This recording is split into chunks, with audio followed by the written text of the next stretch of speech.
नहमदुहु व नसल्ली अला रसूलिल करीम अम्मा बाद फ़ाउज़ु बिल्लाहि मिनश शैतानिर रजीम बिस्मिल्लाहिर रहमानिर रहीम अस्सलाम वालेकुम। नाज़रीन, साहिल अदीम एक स्पीकर हैं जो कि इस्लाम के मौज़ूआत पर मुख्तलिफ बयानात देते रहते हैं। उनका सामना जो है वो एक आलिम के साथ हुआ, बरेलवी आलिम के साथ, और काफ़ी बहस मुआवजा हुआ और काफ़ी बातें उनके दरमियान जो हैं वो हुई हैं, जिनका जवाब साहिल अदीम को कुछ खास नहीं आया। और इंजीनियर साहब ने उनकी इस गुफ्तगू के इस छोटे से मनाजरे के बारे में बयान दिया कि अगर मैं साहिल अदीम के जगह पर होता तो मैं उनको जवाब देता, तो उनका मुंह तोड़ देता, मुंह बंद हो जाता उनका, क्योंकि बरेलवी उलमा तो खुद इतने बड़े मुशरिक हैं, इतना कुफर फैलाते हैं, इतने गुमराह ये फिरका है, लेकिन उनको जवाब क्योंकि खास नहीं आया था। इस हवाले से इंजीनियर साहब ने थोड़ी सी उनकी इस मनाजरे की इंजीनियरिंग की है, तो आइए सबसे पहले वो वीडियो देखते हैं, उसके बाद इस पर मजीद बात भी करेंगे। उससे पहले मेरे चैनल को प्लीज सब्सक्राइब करें, वीडियो को शेयर करें, लाइक करें। आइए वीडियो देखते हैं। अब वो तो साहिल अदीम बैठा था ना सामने, मैं होता तो मैं कहता भाई ये छोड़ो इसको, तू बता कि ये तुम्हारे आला हजरत ने जो ये वहाबियों के खुदा को ये जो नंगी गालियां दी हैं, या फिर आए दिन वो तमाशा लगाएंगे जी, 1 to 1 सामने बैठाएं जी, हमारे मुफ्ती साहब आ जाएंगे। ये देखा है ये 1 to 1 जो हुआ है ये साहिल अदीम साहब का और वो जो एक कोई आलिम दीन थे बरेलवी, जाती धमकियां दी गई हैं, तू बाहर निकल, मैं तेनों पूछना वा, मैं इत्थे भी ते पीछे बाहर निकल के भी पूछांगा। वो भी उनको आगे से ये बात कर रहे हैं। ये होता है भाई 1 to 1 का नतीजा, कुछ रिजल्ट नहीं निकलता। भाई हमने भी अवाम की अदालत में अपना मुकदमा रखा है, अवाम आपकी है, हमारी नहीं है। आप अपनी अवाम को सेटिस्फाई कर लो, तो मुकदमा अवाम की अदालत में रखना है, उसी का फायदा है। वरना तो ये लड़ाई झगड़ा होगा, धमकियां लगेंगी, एक दूसरे को बात पकड़ लेंगे। भाई वो साहिल अदीम ने एक बात, यानी एक इल्जामी बात के तौर पे की कि तुमने अपने बड़ों को, पॉलिटिकल लीडर्स को खुदा बनाया हुआ है। उसने आलिम ने कहा जी आपने खुदा कह दिया इसको। ये है इनका लेवल। इनके साथ आप इल्मी बात करेंगे, आपने खुदा कह दिया है। और खुद इनकी हालत क्या है, इनके आला हजरत ने पूरी किताब वाबियों के खिलाफ लिखी है सुबहान अस-सुबूह के नाम से, और फतावा रजविया के अंदर भी लिखा कि वाबियों का खुदा जो है वो जिना करता है, वाबियों का खुदा जो है चोरी करता है, वाबियों का खुदा जो है वो फलां गलत काम करता है। इतनी गंदी गंदी गालियां लिखी और लिखा वाबियों का खुदा जी आला हजरत ने। इनसे पूछे ये दिफा, वो कहते हैं नहीं, चूंकि वाबियों के ये कीदे हैं ना, तो गोया कि उनका खुदा ये करता है। भाई वाबियों का खुदा और तुम्हारा खुदा क्या अलग है? कहते हैं नहीं, खुदा तो एक है लेकिन क्वालिटीज उधर मंसूब की हुई है।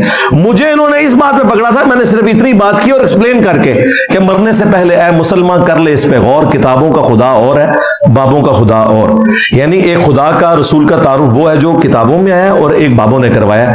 और स्टार्ट में मैंने से ब्रीफ किया था कि ये नहीं मैं कह रहा कि 2 खुदा हैं, खुदा एक ही है, लेकिन उन क्वालिटीज के साथ नहीं तुम मान रहे जो कुरान और सुन्नत में आई हैं। उसमें तो मैंने ये भी जुमला बोला था कि बल्कि हिंदुओं का, क्रिश्चियंस का, ज्यूज का, सबका खुदा एक है। और इनका आला हजरत वो कह रहा है वाबियों का खुदा जो है वो बदकार है, वाबियों का खुदा चोरी करता है, वो शराब नोशी करता है, पता नहीं क्या कुछ लफ्ज लिखा, डायरेक्ट लिखा। अब वो तो साहिल अदीम बैठा था ना सामने, मैं होता तो मैं कहता भाई ये छोड़ो इसको, तू बता कि ये तुम्हारे आला हजरत ने जो ये वाबियों के खुदा को ये जो नंगी गालियां दी हैं, ताकि पूरा मीडिया देखता कि किस तरह दिफा करते हैं, किसी की इल्जामी बात को उठा के ये किस लेवल के ऊपर ले जाते हैं, और अपने ने जो डायरेक्ट बात की हुई है उसकी भी तावील करते हैं। तो लिहाजा इनके साथ 1 to 1 बैठने का कोई फायदा ही नहीं है।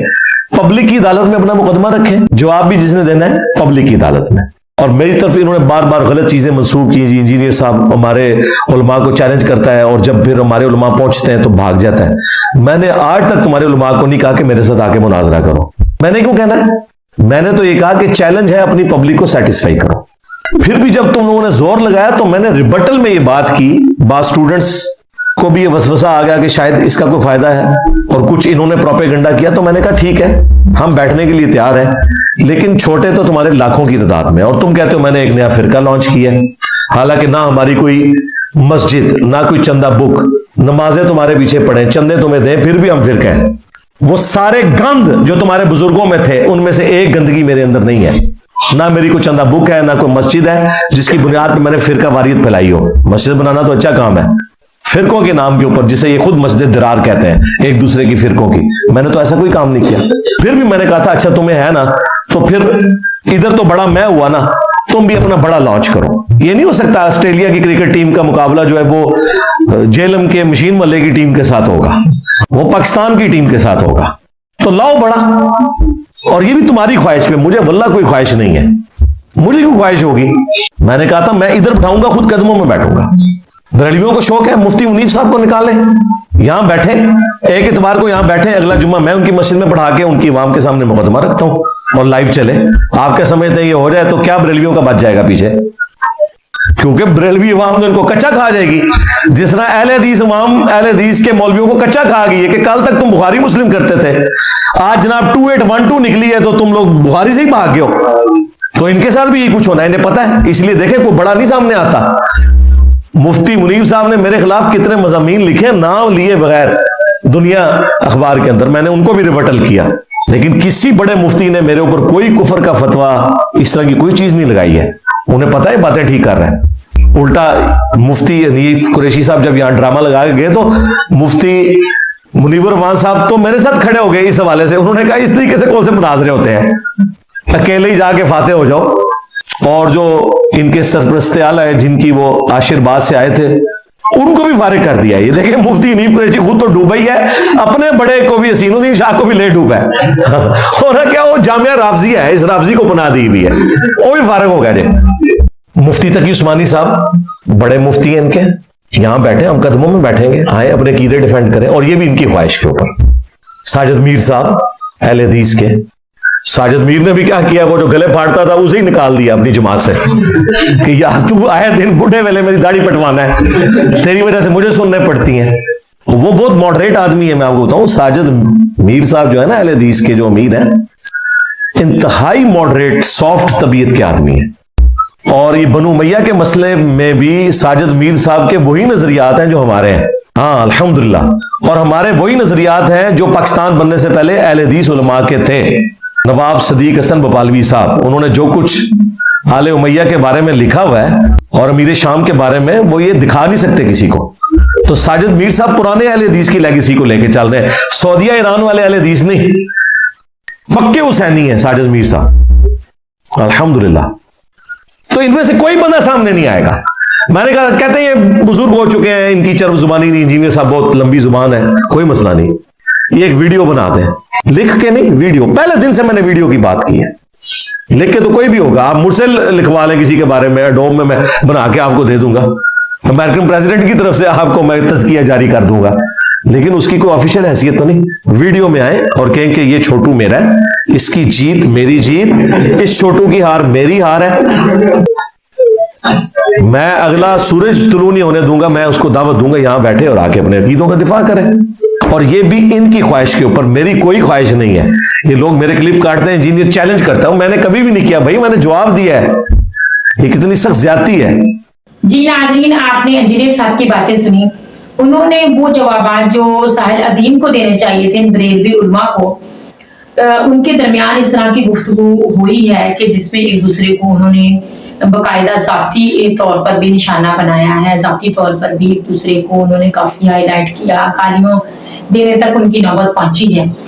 اور اس جو جوابات ساحل ادیم کو دینے چاہیے تھے، انجینئر صاحب نے پھر اس بیان میں وہ جوابات جو ہیں وہ دیے ہیں، واضح کر کے بتایا کہ میں آپ کی جگہ پر ہوتا تو کم از کم یہ ایک دو پوائنٹس جو ہیں جو بریلوی فرقے کے انتہائی خلاف ہیں اور ان کا بہت شرکی عقیدے ہیں یہ ان کے بزرگوں کے، کم سے کم میں ان کو ہائی لائٹ ضرور کرتا۔ اور جواب ان کو کیوں نہیں آیا، اس بات کا یہ پکا ثبوت ہے کہ وہ اتنا علم ہرگز بھی نہیں رکھتے جتنا مرضی وہ اس میں انجینئر صاحب کے خلاف بھی بولے ہیں، بعض اوقات وہ اس طرح کے بیانات بھی دیتے ہیں ساحل ادیم کے جس میں وہ انجینئر صاحب کے خلاف بولتے ہیں، لیکن علم تو علم ہوتا ہے، اور انجینئر صاحب کے پاس دنیا کے علم کے ساتھ ساتھ ماشاءاللہ سے اسلام کا بے حد وسیع، قرآن و حدیث کے مطابق بات کرتے ہیں، ہر چیز کی ایک نہیں دو نہیں कई बेशुमार अहादीस को हवाला देकर वो चीज को वाज़ह करते हैं, हमें अहादीस का हवाला बाकायदा नंबरिंग के साथ देते हैं ताकि हम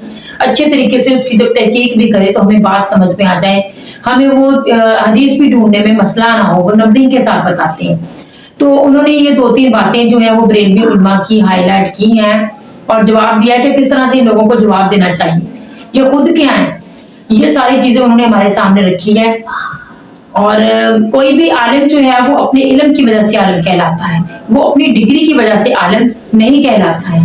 अगर वो डिग्री की वजह से आलिम कहलाता हो तो फिर डॉक्टर असरार अहमद जैसे इतने बड़े बड़े आलिम जिनको दुनिया उनके इस दुनिया से जाने के बाद भी मानती भी है, जानती भी है, पहचानती भी है, सुनती भी है और उनके उस रास्ते पर चलती भी है, कभी भी दुनिया उनके पीछे ना जाती। बात सिर्फ ये है कि ये लोग जो जिनके पास अपने बाबों के अकीदे हैं उनका एक बड़ा ही कमजोर सा ये पहलू सामने रखते हैं कि इन लोगों के पास डिग्रियां नहीं है और हम आलम है, हमने तो 8-8 साल लगाए हो, इन्होंने 8-8 साल छोड़े, 8-8 सदियां भी हो गई हैं इन लोगों को, लेकिन इनको इनके जो बंद दिल है, इनके बंद ज़हन है, वही नहीं खुले हैं, इनकी डिग्रियों ने क्या करना है।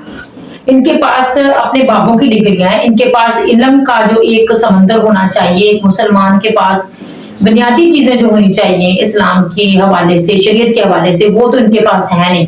अपने अपने अकीदे हैं, एक दूसरे को काफिर डिक्लेयर करते हैं ये, और जिन्हें साहब के पास वो इल्म है माशाल्लाह से कि जो इस्लाम के और शरीयत के मुताबिक है, कुरान का इल्म है, हदीस का इल्म है, इसीलिए बहुत सारे बेशुमार लोग इन लोगों से मुतनफ़र होकर, इनकी कहानियों से मुतनफ़र होकर ये लोग इस्लाम की तरफ अब आ रहे हैं। लोगों को समझ आ रही है कि हम अपने बाप दादा से आज तक लेते रहे हैं, सुनते रहे हैं कि झूठे अकीदों पर हम चलते रहे हैं, किन शिरकिया बातों पर अमल करते रहे हैं, और इस्लाम असल में है क्या, ये चीज इन्होंने हमारे सामने रखी है। बहुत ही अहम पॉइंट है, बहुत ही क्रिटिकल मसला है जो उन्होंने हमारे सामने रखा है। बहुत से लोग अब समझ गए हैं, लोगों को पता चल गया कि ये कहानियों की दुनिया नहीं है, ये हकीकत है, और इस्लाम दुनिया की आखिरत की सबसे बड़ी हकीकत है। अल्लाह पाक हम सबको अपने अहकामात पर चलने की तौफीक अता फरमाए, आमीन। चैनल को प्लीज सब्सक्राइब करें, वीडियो को शेयर करें, लाइक करें, कमेंट्स बॉक्स में जाकर आप अपने राय का इज़हार भी जरूर कीजिएगा। अस्सलाम वालेकुम।